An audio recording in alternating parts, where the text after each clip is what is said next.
ಒಂದು ವರ್ಷ ನಾನು ಹತ್ತತ್ರ 1.5 ಲಕ್ಷ ಕಳ್ಕೊಂಡೆ. ರೀಸನ್ ಇಷ್ಟೇನೆ, ನನಗೆ ಪ್ಯೂರ್ ನಾಟಿ ಕೋಳಿ ಹೆಂಗಿರುತ್ತೆ ಅಂತ ಗೊತ್ತಿರಲಿಲ್ಲ. ಆ ಟೈಮಲ್ಲಿ ಏನು ಮಾಡಿದ್ರು, ಯಾವುದಾದ್ರು ಕ್ರಾಸ್ ಕೋಳಿಗಳೆಲ್ಲ ಕೊಟ್ಟು, ಅಂದರೆ ಇದ್ರಲ್ಲಿ ನಾವು ಸೈಜ್ ನೋಡ್ಕೊಂಡು ಮರಿಗಳಿಗೆ ಯಾವ್ದು ಬೇಕು ಅದನ್ನ ಇಟ್ಕೊಳ್ತೀವಿ, ಮಿಕ್ಕಿದ್ರನ್ನ ಹೊರಗಡೆ ಮಾರ್ಬಿಡ್ತೀವಿ. ಅಬೋ 35 ಗ್ರಾಮ್ ಇರಬೇಕು, ಬಿಲೋ 42 ಗ್ರಾಮ್ ಇರೋದು ಮಾತ್ರ ಇಟ್ಕೊತೀವಿ. ಅದಕ್ಕಿಂತ ಜಾಸ್ತಿ ಇದ್ರೂ ಇಡಲ್ಲ, ಕಡಿಮೆ ಇದ್ರೂ ಇಡಲ್ಲ. ಜನ ಈಗ ಈ ಥರ ಬೇರೆ ಬೇರೆ ಬಾಕ್ಸಲ್ಲಿ ಇಟ್ಟಿದ್ದೀನಿ, ಒಂದು 4 ಹುಂಜ ಇದೆ.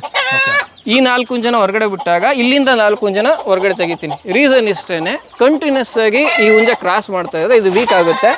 ಇದರಿಂದ ಏನು ಮೊಟ್ಟೆ ಬರುತ್ತೋ ಆ ಮರಿಗಳು ಚೆನ್ನಾಗಿ ಬರಲ್ಲ. ಇದು ವೈಟ್ ಪ್ಯಾಕೆನ್ ಅಂತ ಸರ್, ಬಾತ್ಕೋಳಿ ಮೊಟ್ಟೆಗೋಸ್ಕರ ಮಾಡ್ತಾ ಇರೋದು. ಇದು ಮೊಟ್ಟೆ ಮಾಂಸ ಎರಡಕ್ಕೂ ಆಗುತ್ತೆ. ಈಗ ಸದ್ಯದ ಪರಿಸ್ಥಿತಿಯಲ್ಲಿ ಮೊಟ್ಟೆಗಳು ಕೊಡ್ಕೊತಾ ಇದ್ದೀನಿ. ಸರ್ ನಮಸ್ತೆ. ನಮಸ್ತೆ ಸರ್. ಹಾಂ ಸರ್, ನಿಮ್ಮ ಪರಿಚಯ ಮಾಡ್ಕೊಳ್ಳಿ. ಸರ್, ನನ್ನ ಹೆಸರು ಅಭಿಷೇಕ್ ಅಂತೇಳಿ, ಇಲ್ಲಿ ಹಾಲಹಳ್ಳಿ ಮಂಡ್ಯದವರು. ನಾವು ಆರ್ಗ್ಯಾನಿಕ್ ಸಂತೆ, ತೋಟಗಾರಿಕೆ ಇಲಾಖೆ ಮುಂದೆ ಆರ್ಗ್ಯಾನಿಕ್ ಸಂತೆ ನಡೀತಿದೆ. ಅಲ್ಲಿ ಪ್ಯೂರ್ ನಾಟಿ ಕೋಳಿಗಳು ಮತ್ತು ನಾಟಿ ಕೋಳಿ ಮೊಟ್ಟೆನ ಕೊಡ್ತಾ ಇದ್ದೀವಿ. ಕಳೆದ 3 ವರ್ಷದಿಂದಲೂ ನಾವು ಪ್ಯೂರ್ ನಾಟಿ ಕೋಳಿಗಳನ್ನ ಸಾಕಿದ್ದೀವಿ. ಅಂದರೆ ನಾವೇ ಸಾವಯವವಾಗಿ ನೈಸರ್ಗಿಕವಾಗಿ ಕೋಳಿಗಳನ್ನ ಸಾಕಿ ಅದರಲ್ಲೇ ಮೊಟ್ಟೆ ಇಕ್ಕಿಸಿ ಅದರಲ್ಲೇ ಮರಿ ಮಾಡಿಸುವಂಥ ಕೆಲಸ ಮಾಡ್ತಾಯಿದ್ದೀವಿ. ಸೊ ಒಂದಷ್ಟು ಮರಿಗಳನ್ನ ನಾವು ಈಗ ಬುಕ್ಕಿಂಗ್ ತಗೊಂಡು ಮಾರ್ತಾಯಿದ್ದೀವಿ ಸರ್. ಇದು ಯಾವಾಗಿಂದ ಶುರು ಮಾಡ್ಕೊಂಡ್ರಿ? ಈ ಥರ ಕೋಳಿ ಸಾಕ್ಬೋದು, ಕೋಳಿಯಿಂದನೂ ಜೀವನ ನಡೆಸ್ಬೋದು ಅಂತ ನಿಮ್ಗೆ ಯಾವಾಗ ಗೊತ್ತಾಯಿತು? ಮೊದಲೇನು ಮಾಡ್ತಿದ್ರಿ? ಅಂದರೆ ಸರ್, ನಂದು ಬಂದು ಇಂಜಿನಿಯರಿಂಗ್ ಆಗಿರೋದು, ಕಂಪ್ಯೂಟರ್ ಸೈನ್ಸು. ಫಸ್ಟ್ ಅಮೇರಿಕನಲ್ಲಿ ವರ್ಕ್ ಮಾಡ್ತಿದ್ದೆ. ಸೊ 2021 ಮಾಡ್ತಿದ್ರಿ? First American, Bangalore first America ಅಂದ್ಬಿಟ್ಟು ಅದೊಂದು ಕಂಪ್ನಿ. ಅಲ್ಲಿ ವರ್ಕ್ ಮಾಡ್ತಿದ್ದೆ.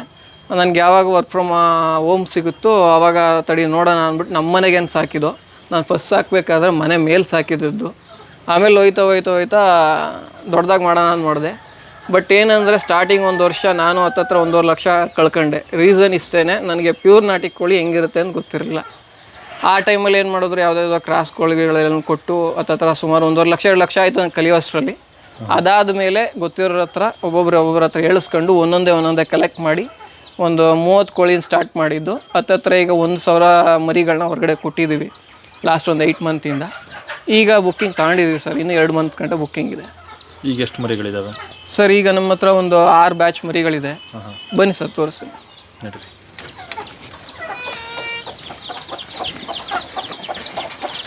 ಈಗ ನೀವು 0 ಇಂದ ಬಂದಿದ್ದು ಅಂತಂದ್ರೆ ನಾಲೆಡ್ಜ್ ಇರಲಿಲ್ಲ ಕೋಳಿ ಬಗ್ಗೆ? ಒಂಚೂರು ನಾಲೆಡ್ಜ್ ಇದ್ದಿರಲಿಲ್ಲ, ಬಟ್ ಒಂದೊಂದೇ ಕಲ್ತ್ಕೊಂಡು ಹೋದೆ.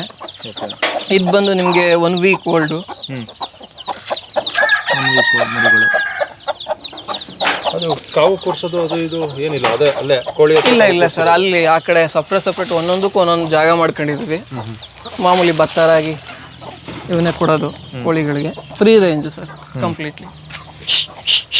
ಬ್ರೂಡಿಂಗ್ ಸೆಟಪ್ ಎಲ್ಲ ಎಲ್ಲಿರೋದು? ಈ ಕಡೆ ಇದೆ ಸರ್, ಅಲ್ಲೇ ಇದೆ ಒಳಗಡೆ. ಈ ಕಡೆ? ಹಾಂ.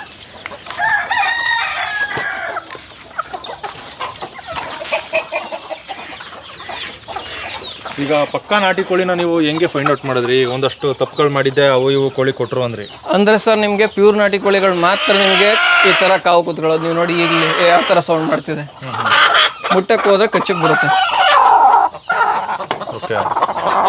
ನೀವು ಎಷ್ಟೇ ತಗೊಂಡೋಗಿ ನೀವು ಎಷ್ಟೇ ದಿನ ಬಿಟ್ಟರು, ಈಗ ಮೊಟ್ಟೆ ಕಲೆಕ್ಟ್ ಆಗೋಗಿದೆ ಸರ್, ನಿಮಗೆ 12 o'clock ಒಳಗೆಲ್ಲ ಇಟ್ಬಿಟ್ಟಿರ್ತದೆ. ಇದು ಯಾವುದೋ ಲೇಟಾಗಿ ಇಟ್ಟಿದೆ, ಇಷ್ಟೇ ಬರೋದು. ಇದು ಮಾರಾಟಕ್ಕೆ? ಇದು ಮಾರಾಟಕ್ಕೆ. ಅಂದರೆ ಇದ್ರಲ್ಲಿ ನಾವು ಸೈಜ್ ನೋಡ್ಕೊಂಡು ಮರಿಗಳಿಗೆ ಯಾವ್ದು ಬೇಕು ಅದನ್ನ ಇಟ್ಕೊಳ್ತೀವಿ, ಮಿಕ್ಕಿದ್ರನ್ನ ಹೊರಗಡೆ ಮಾರ್ಬಿಡ್ತೀವಿ. ಮರಿಗಳಿಗೆ ಅಂದರೆ ಯಾವ ಥರ ಮೊಟ್ಟೆ ಸೆಲೆಕ್ಟ್ ಮಾಡ್ತೀವಿ? ಅಂದರೆ ಸರ್, ನಾವು ಅಬೋ 35 ಗ್ರಾಮ್ ಇರಬೇಕು, ಬಿಲೋ 42 ಗ್ರಾಮ್ ಇರೋದು ಮಾತ್ರ ಇಟ್ಕೊತೀವಿ. ಅದಕ್ಕಿಂತ ಜಾಸ್ತಿ ಇದ್ರೂ ಇಡಲ್ಲ, ಕಡಿಮೆ ಇದ್ರೂ ಇಡಲ್ಲ. ಕಡಿಮೆ ಇಟ್ಟರೆ ಮರಿಗಳು ಸಣ್ಣ ಬರುತ್ತೆ, 1 ವಾರ 15 ದಿನ ಇರುತ್ತೆ, ಸತ್ತೋಗುತ್ತೆ. ತುಂಬ ದೊಡ್ಡದಿತ್ತು ಅಂದರೆ ಅದು ಇದೇನೇ ಆಗಲ್ಲ, ಭ್ರೂಣನೇ ಬರಲ್ಲ. ರಾತ್ರಿ ಹೊತ್ತು ಇದ್ರ ಮೇಲೆ ಕೂರುತ್ತೆ. ಸೊ ಮೇಂಟೆನೆನ್ಸು ಈಸಿ ಇರಲಿ ಅಂದ್ಬಿಟ್ಟು ಒಂದೊಂದೇ ಇದು ಮಾಡ್ಕೊಂಡು ಹೋಗಿರೋದು. ಕೆಳಗಡೆ ಗಲೀಜು ಬೀಳುತ್ತೆ, ಇದರಿಂದ ನಿಮ್ಗೆ ಯಾವುದೇ ರೀತಿ ಕಾಯಿಲೆಗಳು ಬರಲ್ಲ. ಸೊ ಅಟ್ಟಣಿಕೆ ಇತಲ್ಲಿ ಮಾಡೋಣ ಅಂದ್ಬಿಟ್ಟೆ ಮಾಡಿರೋವಂಥದ್ದು. ಈಗ ನಿಮ್ಮ ಮನೆ ಮುಂದೆ ಎಷ್ಟು ಖಾಲಿ ಜಾಗ ಇತ್ತು? ಹಾಂ. ಇದು ನಿಮ್ದೇನ ಜಾಗ? ಹಾಂ, ಇದು ನಮ್ಮದೇ ಸರ್. ಎಷ್ಟಿದೆ ಸರ್? ಸರ್, ಇದು 3 ಗುಂಟೆ ಅಷ್ಟೇ ಇರೋದು. 3 ಗುಂಟೆ ಇದೆ. ಇದು ಜಸ್ಟ್ ಒಂದು ಎಲ್ಲಾದರೂ ಹೊರಗಡೆ ಹೋದಾಗ ಕೂಡ ಹಾಕಕ್ಕೆ ಅಂತ ಅಷ್ಟೇ. ಬಟ್ ನಾವು ಹೊರಗಡೆ 2 ಎಕರೆ ಇದೆ, ಅಲ್ಲಿಗೆ ಬಿಟ್ಬಿಡ್ತೀವಿ ಮೇಯೋಕ್ಕೆ. ಬೆಳಗ್ಗೆ ಒಂದು 6:30 7 ಗಂಟೆ ಬಿಟ್ಟರೆ ಸಾಯಂಕಾಲ 6 ಗಂಟೆ ಗಂಟಲು ಹೊರಗಡೆ ಮೇಯುತ್ತೆ. ಈ ಕಡೆ ಬಂದು ಸರ್ ನಿಮಗೆ ಬ್ರೂಡಿಂಗ್ ಸೆಟಪ್ ಇದೆ ಸರ್. ಇವೆಲ್ಲ ಬುಕ್ ಆಗಿರುವಂಥ ಮರಿಗಳು. ಎಷ್ಟು ಮರಿಗಳು ಸರ್? ಇಲ್ಲಿ 87 ಇದೆ.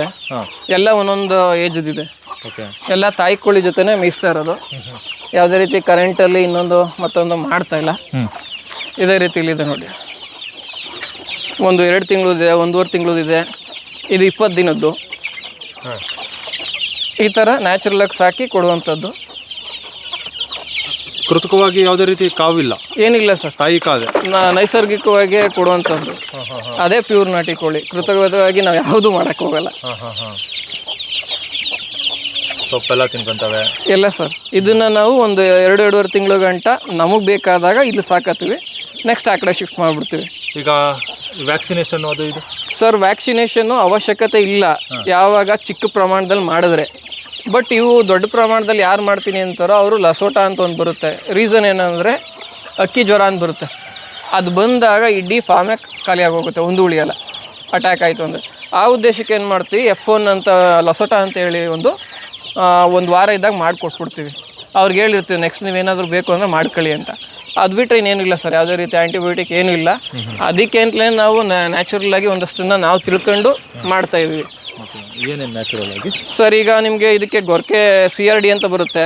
ಸೊ ಅವಾಗ ಏನು ಮಾಡ್ತೀವಿ ನಾವು, ಒಂದಷ್ಟು ದೊಡ್ಡ ಪತ್ರೆ, ಕುಪ್ಪಮೆಣಿ, ಶುಂಠಿ, ಬೆಲ್ಲ, ಜೀರಿಗೆ ಇವೆಲ್ಲನ ಅರೆದು ಒಂದು ಬೆಳಗ್ಗೆ ರಾತ್ರಿ ಈ ಥರ ಕೊಟ್ಕೊಂಡು ಕ್ಲಿಯರ್ ಮಾಡ್ಕೊತೀವಿ. ಮತ್ತು ವೈಟ್ ಕಲರ್ ಈಕೊಲಾಯ್ ಅಂತ ಆಗುತ್ತೆ ಸ್ಯಾಲ್ಮೋನಿಯಾದಿಂದ. ಅದಕ್ಕೆ ಏನು ಮಾಡ್ತೀವಿ, ಮುಟ್ರುಮುನಿ ಸೊಪ್ಪು ಬರುತ್ತೆ, ಅದ್ರ ಬೇರೆ ಸಮೇತ ಇದು ಮಾಡಿ ಹಾಕೊಂಡು ಬಂದರೆ ಕ್ಲಿಯರ್ ಆಗುತ್ತೆ ಸರ್. ಓಕೆ. ನಾನೇನೋ ಬ್ರೂಡಿಂಗ್ ಸೆಟಪ್ ಅಂತಂದರೆ ನಾರ್ಮಲ್ ಕಾವು ಕೊಡ್ತಾರೆ. ಇಲ್ಲ ಸರ್, ಆ ಥರ ಏನಿಲ್ಲ. ಬನ್ನಿ ಸರ್ ತೋರಿಸ್ತೀನಿ. ಬೆಚ್ಚಗಿಟ್ಟಿರ್ತಾರೆ ಮರಿಗಳನ್ನ. ಇಲ್ಲ ಸರ್, ಆ ಥರ ಇಲ್ಲ. ಅದು ನ್ಯಾಚುರಲ್ ಆಗಲ್ಲ. ಹೌದು, ನಾವು ಸಂಪೂರ್ಣ ಸಾವಯವ ಅಂತ ಮಾಡ್ತಾ ಇರೋದು, ಸಂಪೂರ್ಣ ಸಾವಯವಗೆ ಮಾಡೋದು. ನೀವು ನೋಡ್ತಾ ಇರೋದು ಸರ್, ಇವತ್ತಾಗಿದೆ ಮರಿ, ಇವತ್ತಾಗಿರೋ ಮರಿ, ಇನ್ನೂ ಆಗಬೇಕು ಮೊಟ್ಟೆಗಳಿಗೆ. ಈ ಮರಿಗಳು ಎಷ್ಟು ದಿನದ್ದು ಸರ್? ಇದು 1 ದಿನದಷ್ಟೇ, ಇವತ್ತಾಗಿರೋದು, ಈಗಾಗಿರೋದು, ಇನ್ನೂ ಎತ್ತಿಲ್ಲ ನಾನು. ಹೌದಾ? ಮೊಟ್ಟೆ ಹೊಡೆದಿರೋದು ತೋರಿಸಿ. ಇದು ಆ್ಯಕ್ಚುಲಿ ಇದು ಈ ಕಡೆದು ಆ ಕಡೆ ಬಂದಿದೆ, ಮರಿಗಳ ಆ ಕಡೆ ಬಂದಿದೆಯಲ್ಲ ಅಂದ್ಬಿಟ್ಟು ಈ ಕಡೆ ಬಂದಿದೆ. ಇವೆಲ್ಲ ಒಂದೇ ದಿನದ್ದು ಸರ್. ಏನಾಗಲ್ಲ, ಪ್ಯೂರ್ ನಾಟಿ ಕೋಳಿ. ನೋಡಿ ನಿಮ್ಗೆ ಬೇರೆ ಮರಿ ಆದರೆ ಹಿಂಗೆ ಹಿಡ್ಕೊಂಡ್ರೆ ಹೋಗೇ ಬಿಡ್ತದೆ. ನಾವು ಕೊಡುವಂಥ ನಾಟಿ ಕೋಳಿನ ನೀವು ಪಕ್ಕದ ರಾಜ್ಯಕ್ಕೆ ತಗೊಂಡು ಹೋದ್ರೂ ಮೂಟೆಲ್ಲಿ ಕಟ್ಕೊಂಡು ಏನೂ ಆಗಲ್ಲ. ಒಂದಿನದ ಮರಿ ನಾನು ಇದೇ ನೋಡ್ತಾ ಇರೋದು, ನಾಟಿ ಕೋಳಿ ಮರಿ. ಅದುವೆ ಇದು ಕಾವಿಗೆ. ಇದು ಕಾವಿಗೆ ಸರ್. 21 ದಿನ ಬೇಕಾ? 21 ದಿನ ಸರ್. 20 ಅಂದರೆ ನಮಗೆ ಒಂದೊಂದು ಸಾರಿ 19 ದಿನಕ್ಕೆ ಸ್ಟಾರ್ಟ್ ಆಗುತ್ತೆ. ಕರೆಕ್ಟಾಗಿ ನಿಮಗೆ 23 ಡೇಸಲ್ಲಿ ರಿಸಲ್ಟ್ ಗೊತ್ತಾಗುತ್ತೆ, ಎಷ್ಟಾಗುತ್ತೆ ಎಷ್ಟಾಗಿಲ್ಲ ಅಂತ. ಬಟ್ 8 ಡೇಸ್ಗೆ ನಾವು ಕ್ಯಾಂಡ್ಲಿಂಗ್ ಮಾಡ್ತೀವಿ, ಆ ಟೈಮಲ್ಲೇ ಫಿಲ್ಟರ್ ಮಾಡಿಬಿಡ್ತೀವಿ. ಇವೆಲ್ಲ ಕಾವು ಕೂರಿಸಿರೋದೆ. ಈಗ ಇದೊಂದು ಮೊಟ್ಟೆ ಹೋಗುತ್ತಂತಲ್ಲ, ಇದು ಹೋಗಿರೋದು ಸರ್, ಆಗಿಲ್ಲ. ಆಗಿಲ್ಲ ಇದು. ಒಂದು ಕೋಳಿಗೆ ಎಷ್ಟು ಮೊಟ್ಟೆ ಕೊಡ್ತೀರಾ ಸರ್? ಸೀಸನ್ ನೋಡ್ಕೊ ಕೊಡ್ತೀವಿ. ಈಗ ಬೇಸಿಗೆ ಇರೋದ್ರಿಂದ 15 ಹಾಕ್ತಾ ಇದ್ದೀನಿ, ಚಳಿಗಾಲ ಇದ್ರೆ 12 ಹಾಕ್ತೀನಿ. 15 ಹಾಕ್ತೀನಿ. ಸ್ವಲ್ಪ ಚೇಂಜ್ ಮಾಡಿದಾಗ ನಿಮಗೆ ಜಾಸ್ತಿ ಕಾವಾಗಬಾರ್ದು. ಈಗ ನೋಡಿ, ಇದು ತಣ್ಣು ಮಾಡಿಟ್ಟಿದ್ದೀನಿ, ನೀರು ಮಾಡಿಟ್ಟಿದ್ದೀನಿ, ಅತಿಯಾಗಿ ಈಟು ಆಗಬಾರ್ದು. ಇದನ್ನೇನು ಮಾಡ್ತೀರಾ ಅಷ್ಟೆಲ್ಲ ಈಗ? ಸರ್ ಇದನ್ನ ನಾವು ಮರಿಗಳಿಗೆ ಪೌಡರ್ ಮಾಡ್ಕೊಡ್ತೀವಿ. ಅದಕ್ಕೋಸ್ಕರನೇ ಇದು ಇಲ್ಲೇ ಇಟ್ಟಿರೋದು, ಕಲೆಕ್ಟ್ ಮಾಡ್ಕೊಂಡು ಇಟ್ಟಿರ್ತೀನಿ. ಪೌಡರ್ ಮಾಡಿಕೊಟ್ರೆ ಏನು ಉಪಯೋಗ ಸರ್? Calcium, natural calcium. ನಿಮಗೆ ಮೊಟ್ಟೆಗಿಂತಲೂ ಮೊಟ್ಟೆ ಸಿಪ್ಪಲ್ಲೇ ಕ್ಯಾಲ್ಶಿಯಂ ಜಾಸ್ತಿ. ಆ ಉದ್ದೇಶಕ್ಕೆ ಏನು ಮಾಡ್ತೀವಿ, ಹಿಂಗೆ ಹೊಡೆದಿದ್ದೆಲ್ಲನೂ ಇಲ್ಲಿ ಇಟ್ಟಿರ್ತೀನಿ. ಬಿಸಿನೀರಲ್ಲಿ ಚೆನ್ನಾಗಿ ಕುದಿಸ್ಬಿಟ್ಟು ಇದ್ರಲ್ಲಿ ಏನಾದರೂ ವೈರಸ್ಸು ಬ್ಯಾಕ್ಟೀರಿಯಾ ಇನ್ ಕೇಸ್ ಇದ್ದರೆ ಸತ್ತೋಗ್ಲಿ ಅಂತ ಇದು ಮಾಡ್ತೀವಿ. ಇದನ್ನ ಪೌಡ್ರ್ ಮಾಡಿ ಅದಕ್ಕೇನು ಮೇವು ಕೊಡ್ತೀವಿ ಅದ್ರೊಳಗೆ ಕೊಡ್ತೀವಿ. ಇದು ಬಂದು ನಿಮಗೆ ನಾವೇ ಭತ್ತ ಬೆಳೆದಿರೋದು ಇಲ್ಲ ಅಂದ ಟೈಮಲ್ಲಿ ತರಿಸ್ಕೊಂಡು ಭತ್ತ ಹಾಕ್ತೀವಿ. ಭತ್ತ ಇದು ರಾಗಿ ಸ್ವಲ್ಪ ಖಾಲಿಯಾಗಿರಬೇಕು. ರಾಗಿ ಇದು ಜೋಳ ಸರ್. ರಾಗಿ ಹಾಕ್ತೀರಾ? ಜೋಳದ ನುಚ್ಚು ನೀವೇ ನುಚ್ಚು ಮಾಡಿಸಿರೋದಾ ಇಲ್ಲ ಹಿಂಗೆ? ಸರ್ ನುಚ್ಚು ತರಿಸ್ಕೊತೀವಿ. ಅದು ಬಿಟ್ಟರೆ ಸರ್ ನಾವು ಇದ್ರ ಜೊತೆಗೆ ಅಂದರೆ ನಾವು ತಿನ್ನೋದ್ರಲ್ಲೂ ಹೆಂಗೆ ಪ್ರೋಟೀನ್ ಇರಬೇಕು, ಕೋಳಿ ತಿನ್ನೋದ್ರಲ್ಲೂ ಪ್ರೋಟೀನ್ ಇರಬೇಕು ಅಂತೇಳಿ ಕಡಲೆಕಾಯಿ ಹಿಂಡಿ ತರಿಸ್ತೀವಿ. ಅದು ಇದು ಕೋಲ್ಡ್ ಪ್ರೆಸ್ ಕಡಲೆಕಾಯಿ ಹಿಂಡಿ. ನಮ್ಮ ಸಾವಯವ ಸಂತೆ ರೈತರು ಮಾಡುವಂಥ ಇದರಲ್ಲೇ ಕಡಲೆಕಾಯಿ ಹಿಂಡಿ ತರುವಂಥದ್ದು, ಕೊಬ್ಬರಿಕಾಯಿ ಹಿಂಡಿ ತರುವಂಥದ್ದು. ಏನ್ರಮ್ಮ ಹೊಸದಾಗಿಟ್ಟಿದ್ದೀರಾ ನೀವೆಲ್ಲ ಹೊಸಬ್ರಾ? ಇದು ಕೊಬ್ಬರಿಕಾಯಿ ಹಿಂಡಿ. ಇದನ್ನೇನು ಮಾಡ್ತೀವಿ, ರಾತ್ರಿ ಉನಿ ಹಾಕ್ಬಿಟ್ಟು ಜೋಳದ ಜೊತೆ ಬೆಳಗ್ಗೆ ಮಿಕ್ಸ್ ಮಾಡಿಕೊಡ್ತೀವಿ. ಆ್ಯಕ್ಚುಲಿ ಕಚ್ತಿದ್ದಾರೆ, ಅವು ಮೊಟ್ಟೆ ಎತ್ಕೊಂಡು ಬಿಡ್ತಾರೆ ಅನ್ನೋ ಒಂದು ಇದಕ್ಕೆ ಇದು ಮಾಡ್ತಾರೆ. ಪ್ರೊಟೆಕ್ಷನಲ್ಲಿ ನಾಟಿ ಕೋಳಿ ಬಿಟ್ರೆ ಯಾವುದೂ ಇಲ್ಲ, ಯಾವುದು ಮಾಡಲ್ಲ, ಬೇರೆ ಯಾವ್ದು ಮಾಡೋಕ್ಕಾಗಲ್ಲ. ಓಕೆ. ಅವ್ರ ಕೈಗೆ ಮೊಟ್ಟೆನೇ ಸಿಗಲ್ವಲ್ಲ ಮಾಡೋಕ್ಕೆ. ಅವ್ರು ಮೊಟ್ಟೆ ಇಟ್ಟ ತಕ್ಷಣ ಅದೆಲ್ಲ ಹೋಗಿ ತುಪ್ಪಕ್ಕಂತ ಬೀಳುತ್ತೆ, ಅಲ್ಲೋ ಕಲೆಕ್ಟ್ ಮಾಡ್ಕೊಂತಾರೆ. ನಿಮ್ಗೆ ಇಲ್ಲಿ ಎಲ್ಲಿ ನೋಡಿದ್ರು ಮೊಟ್ಟೆ ಹೊರಗಡೆ ಎಲ್ಲೂ ಇಡಲ್ಲ ಸರ್. ಅದು ಎಷ್ಟೊತ್ತಲ್ಲ ಆಗ್ಲಿ ಅದ ಹೋಗಿ ಆ ಬಾಕ್ಸ್ ಅಲ್ಲೇ ಇಕ್ಬೇಕು, ಇಲ್ಲ ಅಂದ್ರೆ ಹೊರಗಡೆ ಎಲ್ಲೂ ಇಕ್ಕಲ್ಲ ನಿಮ್ಗೆ. ಓಕೆ. ಸಂಜೆ ಗಂಟು ಬೇಕಾದ್ರೆ ತಡ್ಕೊಂಡಿರ್ತದೆ, ಇನ್ನೊಂದು ಜಾಗ ಚೇಂಜ್ ಮಾಡಿ. ಎಷ್ಟು ಹುಂಜ ಇದಾವೆ ಸರ್? ಇಲ್ಲಿ ನಿಮಗೆ ಒಂದು 15 ಹುಂಜ ಇದೆ. ಎಷ್ಟು ಕೋಳಿಗೆ ಸರ್? ಇಲ್ಲಿ 48 ಈಗ ಪ್ರೆಸೆಂಟು ಇದ್ರಲ್ಲಿರೋದು ಮೊಟ್ಟೆ ಇರೋದು. ಒಂದಷ್ಟು ನಿಲ್ಲಿಸ್ಬಿಟ್ಟಿದೆ, ನಿಲ್ಲಿಸ್ಬಿಡೋನ ಅವು ಕ್ರಾಸ್ ಮಾಡಕ್ ಹೋಗಲ್ಲ. ಈಗ ನಿಲ್ಲಿಸ್ಬಿಟ್ಟಿದೆ ಅಂದ್ರೆ ಎಷ್ಟು ವರ್ಷ ಆಗಿದೆ ಅದಕ್ಕೆ ಸರ್? ಅಂದ್ರೆ ಅದು ಒಂದು ಕ್ಲಚ್ ಆಗಿ ಈಗ ಮರಿ ಆಯಿತು. ಈ ಮರಿದು ಇದು ಮುಗಿದ ಮೇಲೆ ಹೊರಗಡೆ ಬಿಟ್ಟು 1 ತಿಂಗಳು ಬೇಕು ನನಗೆ. ಅಂದ್ರೆ ನೀವು ಹೆಂಗೆ ಮಾಡಿದ್ರು ವರ್ಷಕ್ಕೆ 2 ರಿಂದ 3 ಬ್ಯಾಚ್ ಅಷ್ಟೇ ಮರಿ ಮಾಡ್ಸೋಕ್ಕಾಗೋದು, ನ್ಯಾಚುರಲ್ ಆಗಿ ಮಾಡಿಸಿದ್ರೆ. ಓಕೆ. 3 ಬ್ಯಾಚಲ್ಲಿ ಮರಿಗಳು ಎಷ್ಟು ಸಿಗ್ತವೆ ಸರ್? ನಾವು ಈಗ 15 ಕೂರಿಸಿದ್ವಿ. ಒಂದು ಟೈಮ್ 15 ಮರಿನೂ ಆಗುತ್ತೆ, 12 ಆಗುತ್ತೆ, ಒಂದು ಟೈಮ್ 1 ಆಗಿಲ್ಲ. ಈಗ ಒಂದು ಸರಿ ಇಟ್ಟಿದ್ದು 10 ಮರಿಗೆ 10 ಕೋಳಿಗೆ ಇಟ್ಟಿದ್ದು 150, ನನಗೆ ಸಿಕ್ಕಿದ್ದೆ 12 ಮರಿ. ಎಲ್ಲ ಲೋಳೆ ಆಗ್ಬಿಟ್ಟಿತ್ತು, ನನಗೆ ಗೊತ್ತಿರಲಿಲ್ಲ. 150 ಎಲ್ಲ ಲೋಳೆ ಆಗೋಗಿ ಬಿಸ್ಲೀಟ್ಗೆ ಹೋಗ್ಬಿಟ್ಟಿತ್ತು. ಸೊ ಹಂಗಾಗಿ ನಾನು ಎಲ್ಲ ನೋಡ್ಕೊಂಡು ಒಂದೊಂದೇ ಮಾಡ್ತಾ ಇರೋದು. ಓಕೆ. ಈಗ ಇದು ನನಗೆ ಗೊತ್ತಿಲ್ಲ, ನಾನು ಕೇಳ್ತಾ ಇದ್ದೀನಿ. ಕೋಳಿ ಯಾವಾಗ ಈಗ ಒಂದು ಹುಟ್ಟಿದಾಗಿನಿಂದ ಹಿಡಿದು ಅದು ಯಾವಾಗ ಮೊಟ್ಟೆ ಹಾಕೋ ಹಂತಕ್ಕೆ ಬರೋಕ್ಕೆ ಎಷ್ಟು ತಿಂಗಳಾಗುತ್ತೆ ಸರ್? ಅಂದರೆ ಒಂದಷ್ಟು ಕೋಳಿಗಳು ಏನು ಮಾಡುತ್ತೆ 5.5 ತಿಂಗಳಿಗೆ ಬಂದ್ಬಿಡುತ್ತೆ, ಪ್ಯೂರ್ ನಾಟಿ ಕೋಳಿ. ಒಂದೊಂದು ಏನು ಮಾಡುತ್ತೆ 6.5 ತಿಂಗಳು. ಬಟ್ ನಾವು ಒಂದು ಇದನ್ನು ತಗೋತೀವಿ ಅಂದರೆ 6 ತಿಂಗಳ ಮೇಲೇ, ಅದಕ್ಕೆ ಮುಂಚೆ ಯಾವುದೂ ಬರಲ್ಲ. 3 ತಿಂಗಳಿಗೆ ಬರುತ್ತೆ ಅಂತಾರೆ ಕೆಲವರು. ಸುಳ್ಳು, ಬರಲ್ಲ. ಮತ್ತು ಇನ್ನೊಂದು, ಅದು ಹುಂಜದ ಸಹವಾಸ ಇಲ್ಲದೇನೆ ಮೊಟ್ಟೆ ಇಡುತ್ತೆ. ಆದರೆ ಅದು ಮರಿ ಆಗಬೇಕು ಅಂದರೆ ಹುಂಜದ ಸಹವಾಸ ಬೇಕು. ಹೌದು. ನಿಜನಾ? ಹೌದು. ಅಂದರೆ ಅದು ಹುಂಜದ ಜೊತೆ ಇಲ್ಲ ಅಂತಂದ್ರೆ ನಿಮಗೆ ಅದು ಮೊಟ್ಟೆಗಳು ಫರ್ಟೈಲ್ ಆಗಲ್ಲ. ಬಟ್ ಮೊಟ್ಟೆ ಇಡುತ್ತೆ 6.5 ತಿಂಗಳು ಆದಮೇಲೆ. ಮೊಟ್ಟೆ ಇಟ್ಟೇ ಇಡುತ್ತೆ 6.5 ತಿಂಗಳು ಆದಮೇಲೆ. ಈಗ ಬೇರೆ ಕಡೆ ಬ್ರೀಡ್ ಎಲ್ಲ ಇರ್ತಿಲ್ಲ, ಯಾವುದಾದ್ರು DP ಕ್ರಾಸು, ಕಾವೇರಿ, ಅದನ್ನೇ ಎಲ್ಲ ನಾಟಿ ಕೋಳಿ ಮೊಟ್ಟೆ ಅಂತ ಕೊಡ್ತಿದ್ದಾರೆ. ಅವೇನು ಮಾಡುತ್ತೆ ನಿಮಗೆ 4.5 ತಿಂಗಳಿಗೆ ಮೊಟ್ಟೆಗೆ ಬರುತ್ತೆ. ಓಕೆ. ಬಟ್ ಅವಕ್ಕೆಲ್ಲ ಫೀಡಿಂಗ್ ಮಾಡ್ಬೇಕು ಹಂಗೇನೆ. ಒಟ್ಟಿನಲ್ಲಿ ಹುಂಜದ ಸಹವಾಸ ಇಲ್ಲದೆ ಅದು 5.5 ತಿಂಗಳು 6 ತಿಂಗಳಿಗೆಲ್ಲ ಮೊಟ್ಟೆ ಇಡಕ್ಕೆ 6 ತಿಂಗಳ ಮೇಲೆ ಮೊಟ್ಟೆ ಇಡಕ್ಕೆ ಶುರು ಹಚ್ಚುತ್ತೆ. ಯಾವುದೇ ಆದ್ರೂ ಅಷ್ಟೇ. ಅದನ್ನ ತಿನ್ಬೋದು, ಮರಿ ಮಾಡ್ಸಕ್ಕಾಗಲ್ಲ. ಮತ್ತೆ ವೀರ್ಯದಿಂದ ಬಂದಿರುತ್ತಲ್ಲ ಮೊಟ್ಟೆ, ಸರ್, ಅದರಷ್ಟು ಕ್ವಾಲಿಟಿ ಇರುತ್ತಾ? ಯಾವ್ದು ಸರ್? ಇದ್ರದ್ದು ಅನ್ಫರ್ಟಿಲೈಟ್ಸಾ? ಸರ್, ಟೇಸ್ಟಲ್ಲಿ ಯಾವುದು ವ್ಯತ್ಯಾಸ ಇರಲ್ಲ, ಬಟ್ ನೀವು ಅದನ್ನ ಮರಿ ಮಾಡ್ಸಕ್ಕಾಗಲ್ಲ. ಬಟ್ ಕ್ವಾಲಿಟಿ ವೈಸ್ ಅಲ್ಲೂ ಕೂಡ ಕಡಿಮೆ ಇರುತ್ತೆ. ಹೌದು. ವೀರ್ಯದಿಂದ ಬಂದಿರೋ ಮೊಟ್ಟೆನೇ ಬೆಸ್ಟ್. ಅದೇ ಬೆಸ್ಟ್. ಈಗ ಹುಂಜ ಇದೆಯಲ್ಲ, ವೀರ್ಯದಿಂದ ಬಂದೇ ಬರುತ್ತೆ. ಹೌದು ಸರ್. ಮತ್ತೆ ಇಲ್ಲಿ ನೋಡ್ಬೋದು, ನಾವು ಹುಂಜಗಳನ್ನ ಚೇಂಜ್ ಮಾಡ್ತೀವಿ ಒಂದೊಂದು ತಿಂಗಳಿಗೆ. ಯಾವ ರೀತಿ ಚೇಂಜ್ ಮಾಡ್ತೀವಿ ಅಂದರೆ, ಈಗ ಇಲ್ಲಿ ಕೂಡ ಹಾಕಿದೀವಿ ಸರ್ ಒಂದಷ್ಟು ಹುಂಜಗಳನ್ನ.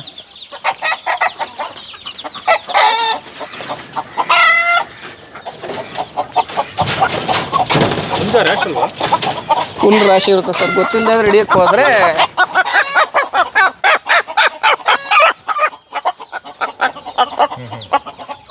ಈ ಹುಂಜನ ಈಗ ಈ ಥರ ಬೇರೆ ಬೇರೆ ಬಾಕ್ಸಲ್ಲಿ ಇಟ್ಟಿದ್ದೀನಿ. ಒಂದು 4 ಹುಂಜ ಇದೆ. ಈ 4 ಹುಂಜನ ಹೊರಗಡೆ ಬಿಟ್ಟಾಗ ಇಲ್ಲಿಂದ 4 ಹುಂಜನ ಹೊರಗಡೆ ತೆಗಿತೀನಿ. ರೀಸನ್ ಇಷ್ಟೇ, ಕಂಟಿನ್ಯೂಸ್ ಆಗಿ ಈ ಹುಂಜ ಕ್ರಾಸ್ ಮಾಡ್ತಾ ಇದ್ರೆ ಇದು ವೀಕ್ ಆಗುತ್ತೆ. ಇದರಿಂದ ಏನು ಮೊಟ್ಟೆ ಬರುತ್ತೋ ಆ ಮರಿಗಳು ಚೆನ್ನಾಗಿ ಬರಲ್ಲ.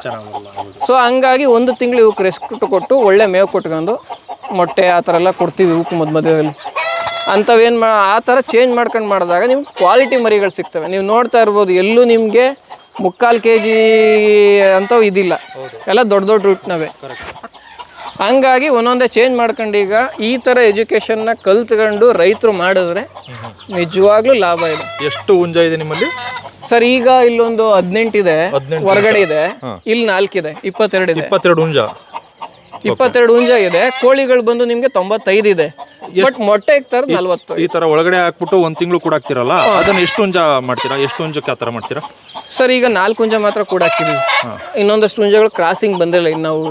ಅವು ಕ್ರಾಸಿಂಗ್ ಬಂದಾಗ ನನಗೆ ಇನ್ನೂ ಬಾಕ್ಸ್ ಬೇಕಾಗುತ್ತೆ. ಆಮೇಲೆ ಅತಿಯಾದ ಹುಂಜ ಆದ್ರೂ ಒಂದೇ ಕೋಳಿ ಕ್ರಾಸ್ ಮಾಡಿದಾಗ ಕೋಳಿ ಸಾಯೋಂಥ ಚಾನ್ಸಸ್ ಜಾಸ್ತಿ ಇರುತ್ತೆ. ಹಂಗಾಗಿ ರೇಷಿಯೋ ಇರುತ್ತೆ. ನಿಮಗೆ 5 ಕೋಳಿ ಅಥವಾ 8 ಕೋಳಿಗೆ 1 ಹುಂಜ ಇದ್ರೆ ಸಾಕು. ಈಗ ಕೋಳಿಗಳು 5 ತಿಂಗಳಿಗೆ ಸ್ಟಾರ್ಟ್ ಆಗುತ್ತೆ ಅನ್ಕೊಳ್ಳಿ ಮೊಟ್ಟೆ ಇಡಕ್ಕೆ, ಎಲ್ಲಿವರೆಗೂ ಇಡ್ಬೋದು ಮೊಟ್ಟೆನ? ಅದು ಸರ್ ನಿಮಗೆ 12 ರಿಂದ 15. ಒಂದಷ್ಟು ಜನ ಅಂತಾರೆ ಅಂದರೆ ಫಸ್ಟ್ ಕ್ಲಚ್ಚಲ್ಲಿ ಸರ್ ನಿಮಗೆ 9 ಮೊಟ್ಟೆ ಇಕ್ಕೋದು. ಫಸ್ಟ್ ಸ್ಟಾರ್ಟ್ ಮಾಡಿದಾಗ 9, 10 ಡಿಪೆಂಡು. ನೆಕ್ಸ್ಟ್ ಕ್ಲಚ್ಚಲ್ಲಿ ಬಂದಾಗ ನಿಮಗೆ 12ರಿಂದ 15 ಇಕ್ಕುತ್ತೆ. ಅದರಲ್ಲಿ ಎಲ್ಲ ಮೊಟ್ಟೆನೂ ನಾವು ಇಡೋಕ್ಕಾಗಲ್ಲ, ಯಾಕಂದರೆ ಒಂದೊಂದು ಸಣ್ಣ ಬಂದ್ಬಿಡುತ್ತೆ, ಇಲ್ಲ ದಪ್ಪ ಬಂದಿರುತ್ತೆ. ನಾವು ಸೈಜ್ ನೋಡಿ ಸೆಲೆಕ್ಟ್ ಮಾಡಿ ಇಟ್ಕೊಳ್ತೀವಿ. ಆದರೆ ಅದು ಎಷ್ಟು ವರ್ಷ ತನಕ ಇಡ್ಬೋದು ಅಂತ ನಾನು ಕೇಳ್ತಾ ಇರೋದು. ಸರ್ ನಿಮಗೆ 3.5-4 ವರ್ಷ ಗಂಟಲು ಇಡ್ಬೋದು. ಕೋಳಿ ನಿಮ್ಗೆ 6 ವರ್ಷ ಗಂಟಲು ಬರುತ್ತೆ, 6ರಿಂದ 8 ವರ್ಷ ಗಂಟಲು ಬರುತ್ತೆ. ಬಟ್ ನಾವು ಒಂದು 3.5-4 ವರ್ಷ ಗಂಟ ಹೆಣ್ಣು ಕೋಳಿಲಿ ಮೊಟ್ಟೆಗಳು ತಗೋತೀವಿ. ಇದು ವೈಟ್ ಪೆಕೆನ್ ಅಂತ ಸರ್, ಬಾತುಕೋಳಿ ಮೊಟ್ಟೆಗೋಸ್ಕರ ಮಾಡ್ತಾ ಇರೋದು. ಇದು ಮೊಟ್ಟೆ ಮಾಂಸ ಎರಡಕ್ಕೂ ಆಗುತ್ತೆ. ಈಗ ಸದ್ಯದ ಪರಿಸ್ಥಿತಿಲಿ ಮೊಟ್ಟೆಗಳು ಕೊಡ್ಕೊತಾ ಇದ್ದೀನಿ. ಅಂದ್ರೆ ಇದಕ್ಕೂ ಬೇಡಿಕೆ ಇದೆಯಾ ಇದ್ರ ಮೊಟ್ಟೆಗೂ? ಇದೆ ಸರ್, ಗೊತ್ತಿರೋರು ತುಂಬಾ ತಗೊಂಡು ಹೋಗ್ತಾರೆ. ಯಾಕೆಂದ್ರೆ ಇದರಲ್ಲಿ ಒಂದು ಅಂಶ ಇದೆ, ಅದು ಥೈರಾಯ್ಡ್ನ ಬ್ಯಾಲೆನ್ಸ್ ಮಾಡುತ್ತೆ. ಜಾಸ್ತಿ ಇದ್ರೂ ಅಷ್ಟೇನೆ, ಕಡಿಮೆ ಇದ್ರೂ ಅಷ್ಟೇನೆ, ಆ ಥೈರಾಯ್ಡ್ ಅಂಶನ ಬ್ಯಾಲೆನ್ಸ್ ಮಾಡುತ್ತೆ. ಆ ಉದ್ದೇಶಕ್ಕೆ. ಆಮೇಲೆ ನಿಮಗೆ B6 B12 ನಮ್ಮ ನಾಟಿ ಕೋಳಿಗಿಂತಲೂ ಈ ಥರ ಜಾಸ್ತಿ ಇದೆ. ಹಂಗಾಗಿ ಸುಮಾರು ಜನ ತಗೊಂಡು ಹೋಗ್ತಿದ್ದಾರೆ. ಇದನ್ನು ಸ್ವಲ್ಪ ಜಾಸ್ತಿ ಮಾಡಬೇಕು ಅಂದ್ಕೊಂಡಿದ್ದೀನಿ. ಮೊಟ್ಟೆ ಎಲ್ಲಿ ತನಕ ಇಡುತ್ತೆ ಅಲ್ಲಿವರೆಗೂ ಇಟ್ಬಿಟ್ಟು ಇದನ್ನ ಮಾಂಸಕ್ಕೆ ಕೊಡೋದು. ಕೋಳಿಗಳನ್ನೂ ಅಷ್ಟೇ, ಇದನ್ನು ಅಷ್ಟೇ ಸರ್. ಕೋಳಿಗಳು ನಮಗೆ ಹೆಣ್ಣು ಕೋಳಿ ಆದ್ರೆ 3 ವರ್ಷ ಗಂಟೆ ಇಡ್ತೀವಿ, 3.5-4 ವರ್ಷ ಗಂಟ. ಹುಂಜೆ ಎಲ್ಲ 2 ವರ್ಷಕ್ಕೆ ಚೇಂಜ್ ಮಾಡ್ಬಿಡ್ತೀವಿ. ಇವೆಲ್ಲ ನಿಮ್ಮಲ್ಲೇ ಹುಡ್ತಾವ? ಇವೆಲ್ಲ ನಮ್ಮವೇ ಸರ್, ನಮ್ಮವು. ತಂದಿದ್ದಾವೆಲ್ಲ ಕೊಟ್ಬಿಟ್ಟು ಮಾರಾಟ ಮಾಡ್ತಾ ಇರೋದು ನೀವು? ಸರ್ ಇದು ನೋಡ್ಕೊತೀವಿ, ನೋಡ್ಕೊಂಡು ನಮ್ಗೆ ಏನಾದ್ರು ಜಾಸ್ತಿ ಹುಂಜಗಳಾಗೋಯ್ತು ಅಂದಾಗ ಕೊಟ್ಬಿಡ್ತೀವಿ. ಅದು ಬಿಟ್ರೆ ಮರಿಗಳಷ್ಟೇ ಮಾರ್ತಾರೆ. ಅದೇ ಮರಿಗಳನ್ನ ಮಾರಾಟ ಮಾಡ್ತೀರಲ್ಲ, ಅದನ್ನ ಹೆಂಗ್ ಮಾರಾಟ ಮಾಡ್ತೀರಾ? ಸರ್ ಬರ್ತಿದ್ದಾರೆ, ನಮ್ಮದೇ ಯೂಟ್ಯೂಬ್ ಚಾನಲ್ ಇದೆ, ಆಮೇಲೆ ಸಂತೆ ಇದೆ. ಏನು ಯೂಟ್ಯೂಬ್ ಚಾನಲ್ ಹೆಸರು? ಸರ್ AB ಆರ್ಗ್ಯಾನಿಕ್ಸ್ ಅಂತ. AB Organics. ಅದರಲ್ಲಿ ಒಂದಷ್ಟು ಜನ ಕಾಂಟ್ಯಾಕ್ಟಿಗೆ ಬಂದು ಅಲ್ಲಿಂದ ಇದು ಮಾಡ್ತಿದ್ದಾರೆ. ಮತ್ತು ನಮ್ಮ ಸಂತೆ ಜನಗಳೀಗ ನಮ್ಮ ರೈತರುಗಳೇ ಸುಮಾರು ಜನ ಮರಿಗಳನ್ನ ತಗೊಂಡೋಗಿದ್ದಾರೆ, ಸಾಕ್ತಾ ಇದ್ದಾರೆ. ಈಗ 2 ತಿಂಗಳು 2.5 ತಿಂಗಳು ಆದಮೇಲೆ ಅದು ಅವಶ್ಯಕತೆ ಇಲ್ಲ, ಹತ್ರ ಮುಂದೆ ನೀವು ನೋಡ್ತಾ ಇರ್ಬೋದು. ಮರ ಹತ್ತಿ ತಿನ್ನುತ್ತೆ, ಅವಕ್ಕೇನು ಬೇಕೋ ಅದನ್ನ ತಿನ್ಕೊಂಡು ಇದು ಮಾಡುತ್ತೆ. ಆರ್ತಿತ್ತು ಸರ್, ಅಲ್ಲಿ ಆರ್ತಿತ್ತು, ನೆಟ್ ಹಾಕ್ತು. ಈಗ ಏನು ಮಾಡುತ್ತೆ, ಹಂಗೂ 4-5 6 ಹೋಗುತ್ತೆ, ಏನು ಮಾಡೋಕ್ಕಾಗಲ್ಲ. ನಾಟಿ ಕೋಳಿಗೆ ನೀವು ಎಷ್ಟು ಟೈಟ್ ಕಟ್ಟಿದ್ರು ಒಯ್ತಾನೆ ಇರ್ತದೆ ಮೇಲ್ಮೇಲೆ. ಅಲ್ಲ, ಮರಿಗಳನ್ನ ಯಾವ ಪ್ರೈಸಲ್ಲಿ ಸೇಲ್ ಮಾಡ್ತೀರಾ? ಎಷ್ಟು ದಿನದ್ದು? ಈಗ 1 ವಾರದ್ದು, 15 ದಿನದ್ದು, 20 ದಿನದ್ದು? ಸರ್ ಅದು 15 ದಿನದ್ದು, ತಿಂಗಳದೆಲ್ಲ ಕೊಡ್ತಾ ಇಲ್ಲ. ಯಾಕಂದರೆ ಗೊತ್ತಿಲ್ಲದೆ ತಗೊಂಡೋಗಿ ಸಾಯಿಸುವಂಥ ಇದು ಇರುತ್ತೆ. ಅದರಿಂದ ಅವ್ರ ಆಸೆನೂ ಕಳ್ಕೊಬೋದು, ಮಾಡಬೇಕು ಅನ್ನೋದು. ನಾವು ಮಿನಿಮಮ್ 2 ತಿಂಗಳ ಮೇಲೆ. 2 ತಿಂಗಳು. ಆ ಮರಿಗೆ ಎಷ್ಟು ದುಡ್ಡು? ಸರ್ 2 ತಿಂಗಳು ಡಿಪೆಂಡ್ ಸರ್, ಆವತ್ತಿನ ಪ್ರೈಸ್ ಏನಿರುತ್ತೋ ಆ ರೀತಿ ಕೊಟ್ಕೊಂಡು ಹೋಗ್ತಿದ್ವಿ. ನಾವು ಸ್ಟಾರ್ಟಿಂಗ್ ಪ್ರೈಸ್ ಬಂದು 220 ರೂಪಾಯಿ ಕೊಡ್ತಿದ್ದೋ ಒಂದು ಕೋಳಿ, ಒಂದು ಮರಿಗೆ. ಒಂದು ಮರಿ.